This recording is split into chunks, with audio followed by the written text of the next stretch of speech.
looking to build credit without worrying about debt? Well, in this video, we're going to be taking a look at Cred.ai, their Unicorn Card, and what else the service has to offer.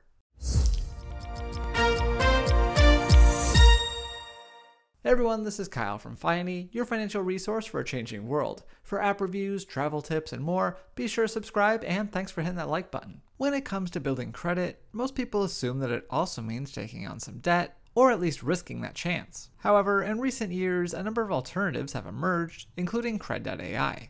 So, how does Cred.ai's Unicorn Card work, and is it worth it? Let's take a closer look at the service. First, let's talk about what's required when signing up for Cred.ai. To join Cred.ai, you'll provide the typical personal data, including your name, address, social security number, phone number, and more. However, unlike most credit cards, you won't need a FICO credit score to apply. Once you're approved, you can then link an external bank account using Plaid and make your first funds transfer. Something to note is that, since Cred.ai is not a bank, the card is issued by Wilmington Savings Fund Society Bank. And from what I can tell, Cred.ai works directly with WSFS, so funds are FDIC insured up to $250,000 per depositor. Next, admittedly, one of the coolest parts of Cred.ai is the card itself. True to the card's name, the Cred.ai Unicorn Card does indeed feature a unicorn design. What's more, the card is made of metal, weighing in at about 17 grams. For context, that's about on par with the Amex Platinum. Personally, I really love the look and feel of this card and think it's pretty cool that it is included with the free account.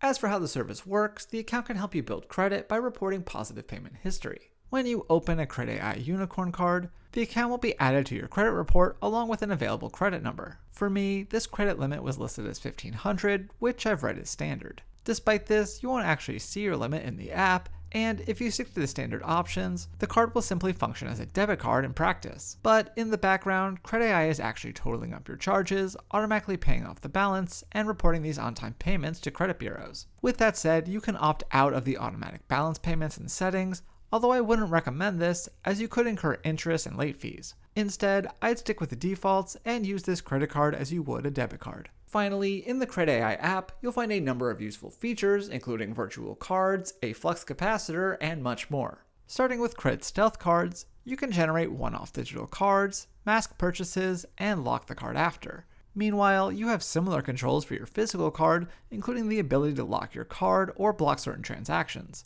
The app also has a friend or foe feature, where you can disallow transactions from certain vendors while helping ensure that others go through. Elsewhere, there's also Cred.ai's Flux Capacitor, which can help you predict your future finances by analyzing upcoming recurring expenses and incoming funds. However, in order to use this function, you'll need to set up direct deposit, which is why I haven't had a chance to fully explore it. Another useful feature is the ability to load money to your account via an external debit card. To do this, head to the Funding tab and then Instant Convenience Funding. The minimum amount with this option is $100, while there are also maximums per day, per week, and per month. Lastly, should you need cash, Cred.ai does offer fee-free ATM access via the Allpoint network. To find a machine near you, you can go to the Manage Cards tab or Funding tab and then select Find a Free ATM. Overall, Cred.ai offers a truly useful tool in a crazy sleek package.